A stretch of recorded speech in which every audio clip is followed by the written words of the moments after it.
اعوذ باللہ من الشیطان اللعین الرجیم بسم اللہ الرحمن الرحیم الحمد للہ رب العالمین الصلاة والسلام علی اشرف الانبیاء والمرسلین وعلی آلہ الطیبین الطاہرین المعصومین الذین اذہب اللہ عنہم الرجس وطہرہم تطہیرا۔ قال اللہ تبارک و تعالی فی القرآن الکریم بسم اللہ الرحمن الرحیم الذین یبلغون رسالات اللہ ویخشونہ ولا یخشون احدا الا اللہ وکفی باللہ حسیبا۔ سورہ احزاب کی آیت نمبر 39 میں خداوند متعال ارشاد فرما رہا ہے، وہ لوگ جو اللہ کے پیغام کو پہنچاتے ہیں اور دل میں اللہ کے سوا کسی سے خوف نہیں کھاتے اور اللہ حساب کرنے کے لیے کافی ہے۔ ہماری آپ کے ساتھ گفتگو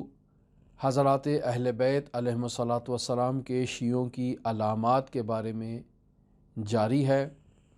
ہم آپ کی خدمت میں حضرات اہل بیت علیہم الصلاۃ والسلام کی نورانی احادیث کی روشنی میں شیعوں کے اوصاف کو بیان کر رہے ہیں کہ اہل بیت علیہم الصلاۃ والسلام کے شیعوں کو کن خصوصیات اور کن اوصاف کا حامل ہونا چاہیے۔ انہی اوصاف اور انہی خصوصیات میں سے ایک خصوصیت تبلیغ دین ہے، یعنی شیعہ اہل بیت اسلام اور اہل بیت علیہم الصلاۃ والسلام کا یاور اور مددگار ہوتا ہے، یعنی اہل بیت علیہم الصلاۃ والسلام کی مدد اور نصرت کرتا ہے امر دین کی تبلیغ میں اور نصرت میں اور ابلاغ میں۔ پس اس طرح سے شیعہ اہل بیت ہمیشہ اسلام کا محافظ ہوگا، شیعہ اہل بیت ہمیشہ اسلام کی سربلندی کے لیے کوشاں رہے گا، شیعہ اہل بیت معاشرے میں اسلام کے ناصر کے عنوان سے معروف ہوگا، شیعہ اہل بیت اسلام کی نصرت کے نتیجے میں رسول خدا صلی اللہ علیہ وآلہ وسلم اور حضرات ائمہ معصومین علیہم الصلاۃ والسلام کے ناصر اور یاور و مددگار کے اعتبار سے معروف اور مشہور ہوگا۔ اور حقیقت بھی اسی طرح سے ہے کہ شیعہ اہل بیت اسلام کی تبلیغ کر کے اہل بیت علیہم الصلاۃ والسلام کی مدد اور نصرت کا باعث بنتا ہے۔ رسول خدا صلی اللہ علیہ وآلہ وسلم سے ایک حدیث نقل ہے جس میں آپ صلی اللہ علیہ وآلہ وسلم ارشاد فرماتے ہیں، وَأَمَّا أَنصَارُهُ فَأَنَا وَأَهْلُ بَيْتِي وَشِيعَتُنَا، یعنی بتحقیق اسلام کے ناصر اور مددگار میں میں محمد مصطفیٰ ہوں، میرے اہل بیت ہیں اور میرے شیعہ ہیں۔ یعنی محمد مصطفیٰ صلی اللہ علیہ وآلہ وسلم اسلام کی نصرت میں جہاں خود کو دیکھ رہے ہیں، جہاں اپنے اہل بیت کو دیکھ رہے ہیں، تو اسی ردیف میں اپنے شیعوں کو بھی شمار کر رہے ہیں کہ اسلام کی تبلیغ میں شیعوں کا بھی وہی کردار ہوگا جو مجھ محمد مصطفیٰ صلی اللہ علیہ وآلہ وسلم کا ہے، جو میرے اہل بیت کا ہے، وہی مقام میرے شیعوں کا بھی ہے۔ یعنی نصرت اسلام میں اللہ اور اس کے رسول کو جو اہمیت حاصل ہے، وہی اہمیت اور وہی مقام شیعیان اہل بیت علیہم الصلاۃ والسلام کو بھی حاصل ہے۔ پھر رسول خدا صلی اللہ علیہ وآلہ وسلم ارشاد فرماتے ہیں، فَأَحِبُّوا أَهْلَ بَيْتِي وَشِيَعَتَهُمْ وَأَنصَارَهُمْ، پس جب ان لوگوں کا مقام کوئی معمولی مقام نہیں ہے، اسلام کی نصرت میں ان کا کردار کوئی معمولی کردار نہیں ہے، تو اے مسلمانوں تم پر واجب ہو جاتا ہے کہ میرے اہل بیت علیہم الصلاۃ والسلام سے محبت کرو، میرے اہل بیت علیہم الصلاۃ والسلام کے شیعوں سے محبت کرو، اور میرے اہل بیت علیہم الصلاۃ والسلام کے شیعوں کے انصار سے محبت کرو۔ یہ وہ لوگ ہیں کہ جو اسلام کی نصرت کر رہے ہیں، اسلام کی مدد کر رہے ہیں اور اسلام کے پرچم کو بلند کر کے اجر رسالت ادا کر رہے ہیں۔ پس مبلغین اسلام جو علماء حقہ ہیں، ان کی نصرت کرنا، ان کی مدد کرنا، ان کی تائید کرنا، ان کی مالی اور اقتصادی معاونت کرنا، یہ نہایت ہی ضروری ہے۔ علماء کی مدد کرنے سے ہم لوگ در حقیقت اجر رسالت ادا کر رہے ہیں۔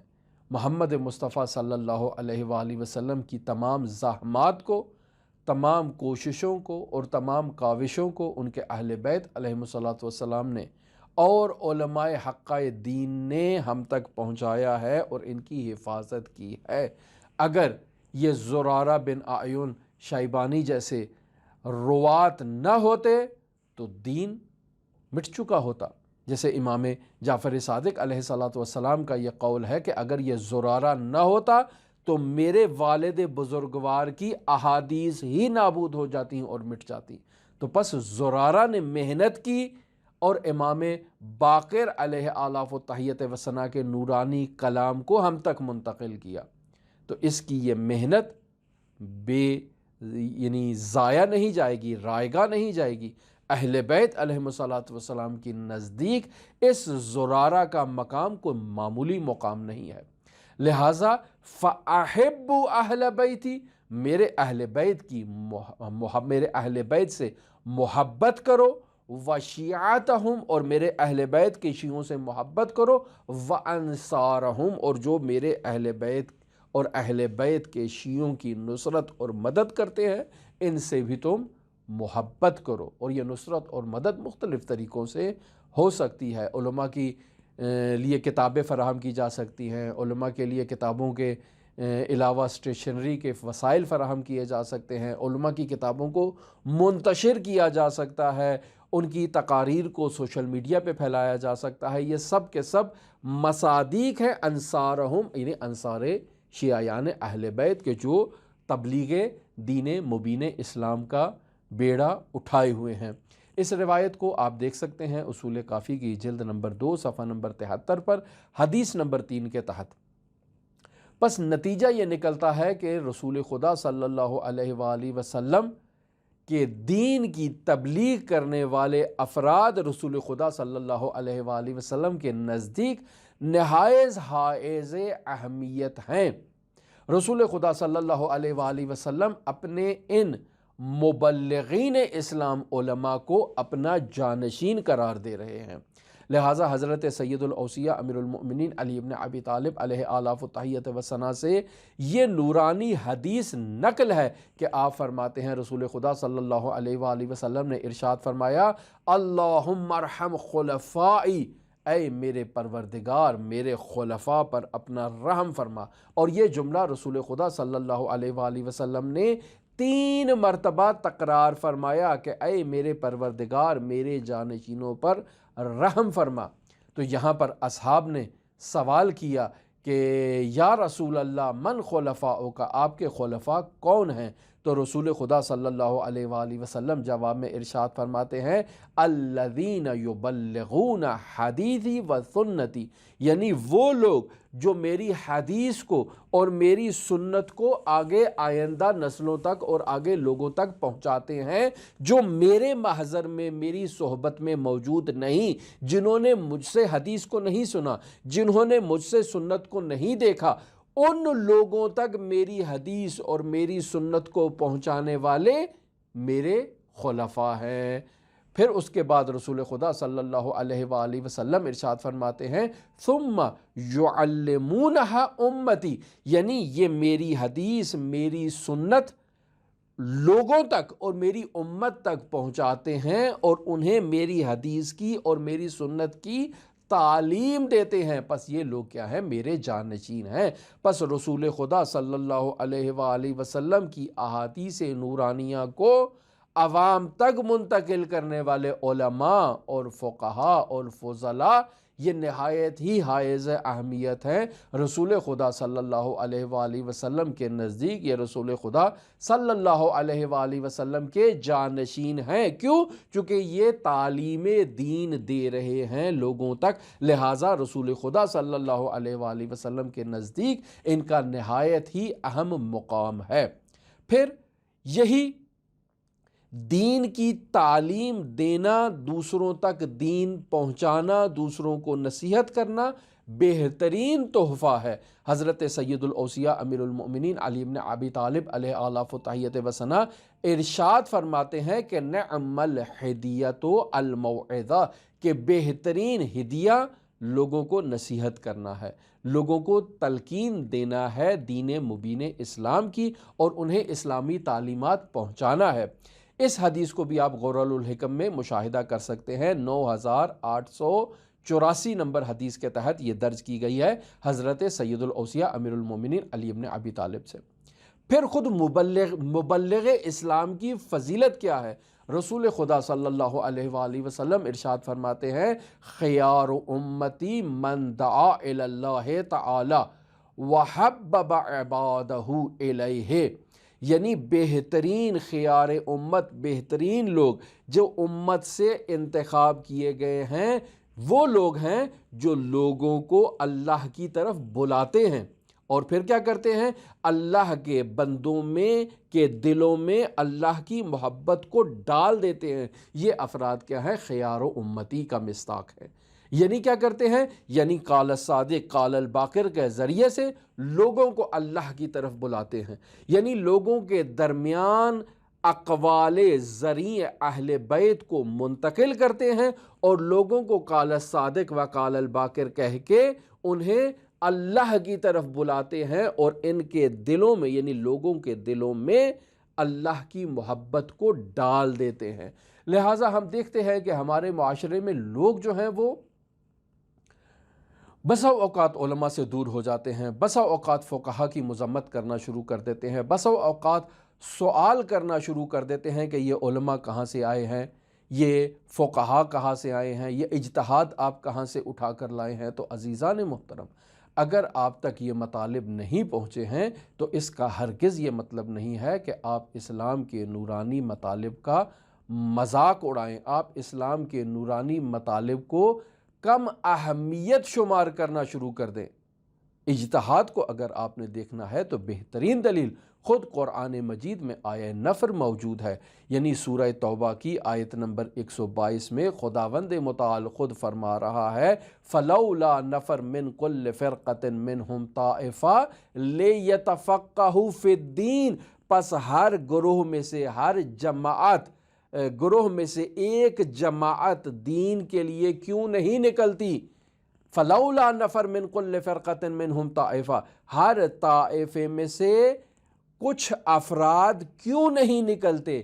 کس لیے نکلیں یہ لوگ باہر؟ لِيَتَفَقَّهُوا فِي الدِّينِ، تاکہ یہ دین میں تفقہ اختیار کریں، یہ گھر سے باہر نکلیں اور دین کا تفقہ حاصل کریں۔ پس دین میں تفقہ کے لیے گھر سے باہر نکلنا واجب کفائی ہے، یعنی انسان گھر سے باہر نکلے اور دین میں تفقہ حاصل کرے۔ پھر صرف تفقہ ہی حاصل کرے نہیں،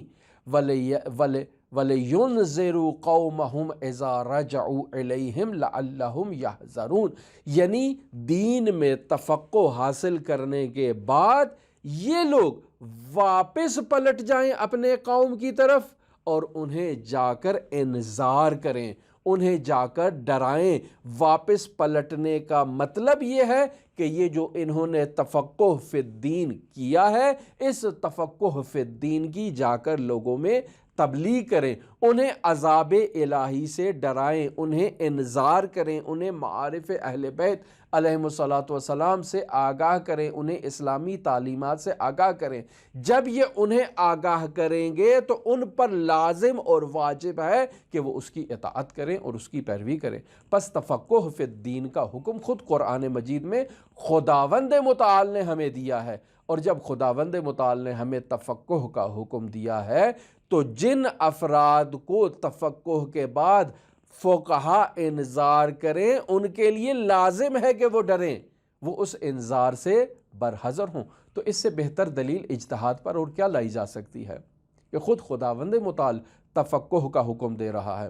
اور خود حضرت امام علی ابن موسیٰ رضا علیہ آلاف و تحیت و ثنا سے نورانی حدیث بھی نقل ہے کہ ارشاد فرماتے ہیں رحم اللہ عبدا احیا امرنا، خداوند متعال اس بندے پر اپنی رحمت نازل کرے جو ہمارے امر کو زندہ کرتا ہے اور ہمارے امر کو احیا کرتا ہے۔ تو سوال کیا گیا فَقُلْتُ لَهُ، امام رضا علیہ السلام سے راوی نے سوال کیا کہ فَكَيْفَ يُحْيِي أَمْرَكُمْ، یا ابن الرسول اللہ بتائیں آپ کے امر کو زندہ کیسے کیا جا سکتا ہے؟ تو امام علی ابن موسیٰ رضا علیہ آلاف و تحیت و ثنا ارشاد فرما رہے ہیں یتعلم علومنا ویعلمها الناس، کہ ہمارے علوم کو سیکھا جائے اور پھر آگے انہیں لوگوں تک منتقل کیا جائے۔ کیوں؟ صرف سیکھنا اور منتقل کرنا ہی نہیں، فَإِنَّ النَّاسِ لَوْ عَلِمُوا مَحَاسِنَ كَلَامِنَا لَاتَّبَعُونَا، بے شک اگر لوگوں کو ہمارے کلام کے محاسن کا علم ہو جائے تو وہ خود بخود ہمارے پیروکار ہو جائیں گے، خود بخود وہ صادق آل محمد کی طرف کھینچے چلے آئیں گے اور صادق آل محمد کے شیعوں کی صف میں شامل ہو جائیں گے۔ پس دین مبین اسلام کی تبلیغ کرنا حضرت رسول خدا صلی اللہ علیہ وآلہ وسلم کی نصرت کا مصداق ہے، حضرات ائمہ معصومین علیہم السلام کی نصرت کا مصداق ہے۔ اور جو شخص دین مبین اسلام سیکھ لیتا ہے اور اسے وہ دوسروں تک منتقل نہیں کرتا، ابلاغ نہیں کرتا، ارشاد نہیں کرتا، معارف کو نہیں پھیلاتا، رسول خدا صلی اللہ علیہ وآلہ وسلم نے ایسے شخص کی مذمت کی ہے اور ارشاد فرمایا ہے من قتم علما مما ينفعه اللہ بہ فی امر الناس یا فی امر الدین، یعنی وہ شخص کہ جو علم تو حاصل کر لیتا ہے لیکن اس علم کو چھپاتا ہے۔ کون سے علم کو؟ اس علم کو چھپاتا ہے جس کے ذریعے سے لوگوں کی دینی اور دنیاوی معاملات میں مدد ہوتی ہے۔ یعنی یہ علم لوگوں کے دین کے لیے بھی مفید ہے، لوگوں کی دنیا کے لیے بھی مفید ہے، اور عالم اس دین کو لوگوں تک نہیں پہنچا رہا، اس علم کو لوگوں تک نہیں پہنچا رہا، تو قیامت کے دن اللہ کیا کرے گا؟ الجمعہ اللہ یوم القیامہ بلجام من النار، یعنی اللہ تبارک و تعالیٰ اس کے منہ پر ایک آگ کی لگام ڈال دے گا کہ اس نے دنیا میں اپنی زبان کو بند رکھا ہے تو اب اس لگام کے ذریعے سے بھی اس کی زبان بند ہی رہے، کیونکہ اس نے لوگوں کو نفع پہنچانے والے دین کو لوگوں تک منتقل نہیں کیا۔ تو عزیزان محترم، حضرات اہل بیت علیہم السلام کی شیعہ کی ایک بارز خصوصیت یہ ہے کہ وہ جہاں بھی بیٹھتا ہے اہل بیت کے پیغام کو پہنچاتا ہے۔ یعنی محرم اور سفر تو بہترین وہ ایام ہیں کہ جن ایام میں اسلام کو زندہ رکھا جاتا ہے تبلیغ اہل بیت کے ذریعے سے، اور الحمدللہ آج کل سوشل میڈیا ایک بہترین ذریعہ ہے کہ جس کے ذریعے سے اہل بیت علیہم السلام کے پیغام کو تمام نسلوں تک اور تمام امت تک اور تمام لوگوں تک کہ جو اہل بیت کے دروازے تک پہنچنے میں کسی بھی وجہ سے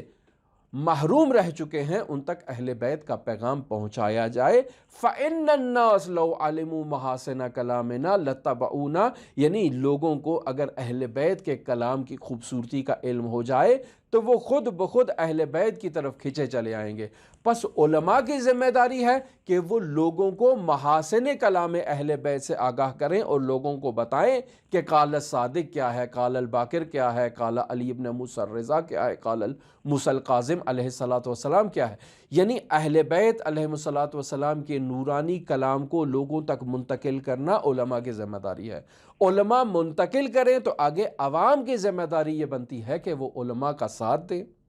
علماء کی گفتگو کو سنیں، علماء کی گفتگو کے انتشار اور نشر و اشاعت کا اہتمام فراہم کریں، علماء کی کتابوں کی نشر و اشاعت کا اہتمام کریں، علماء کی گفتگو کو آگے سے زیادہ شیئر کریں، علماء کی گفتگو کی ریکارڈنگ، علماء کی گفتگو کی تشہیر، اپلوڈنگ وغیرہ، ان تمام مسائل میں علماء کا ساتھ دیں۔ تو جو شخص بھی علماء کا ان مسائل میں ساتھ دے گا وہ ایک مبلغ اسلام کا ساتھ دے رہا ہے، اور مبلغ اسلام کا ساتھ دینے والا خود اہل بیت علیہم الصلاۃ والسلام کی مدد اور نصرت کا باعث بن رہا ہے، اور جو شخص اہل بیت علیہم الصلاۃ والسلام کی مدد اور نصرت کا باعث بنے گا، اس نے رسول خدا صلی اللہ علیہ وآلہ وسلم کی نصرت کی، اور رسول خدا صلی اللہ علیہ وآلہ وسلم کی نصرت کرنے والا اللہ کا ناصر ہوگا۔ تو عزیزان محترم، جو کچھ بھی آپ نے علماء سے سیکھا ہے، دوسرے مرحلے میں یہ آپ کی ذمہ داری ہے کہ آپ اسے لوگوں تک منتقل کریں۔ یعنی میں جو آپ کے سامنے مطالب کو منتقل کر رہا ہوں اور آپ ان مطالب کو مجھ سے سن رہے ہیں، تو آگے آپ لوگوں کی ذمہ داری ہے کہ آپ اسلام کے ناصر اور اسلام کے مددگار بن کے اہل بیت علیہم الصلاۃ والسلام کی نصرت اور تائید اور مدد کے لیے ان مطالب کو آگے منتقل کریں۔ یعنی اگر آپ کالجوں میں جا رہے ہیں، اگر آپ اسکولوں میں جا رہے ہیں، اگر آپ یونیورسٹیز میں ہیں، اگر آپ اداروں میں ہیں، آپ کمپنیوں میں کام کر رہے ہیں، جہاں جہاں کہیں بھی آپ بیٹھتے ہیں، آپ کی ذمہ داری ہے کہ آپ ہر روز محاسن کلام اہل بیت سے ایک مطلب کو آگے منتقل کریں، اور اگر آپ آگے ان مطالب کو منتقل نہیں کریں گے تو رسول خدا صلی اللہ علیہ وآلہ وسلم کی لعن و نفرین کے مصداق قرار پائیں گے۔ کیوں؟ چونکہ رسول خدا صلی اللہ علیہ وآلہ وسلم ارشاد فرما رہے ہیں، من قطم علما مما ینفعہ اللہ فی امر الدین یا فی امر الناس،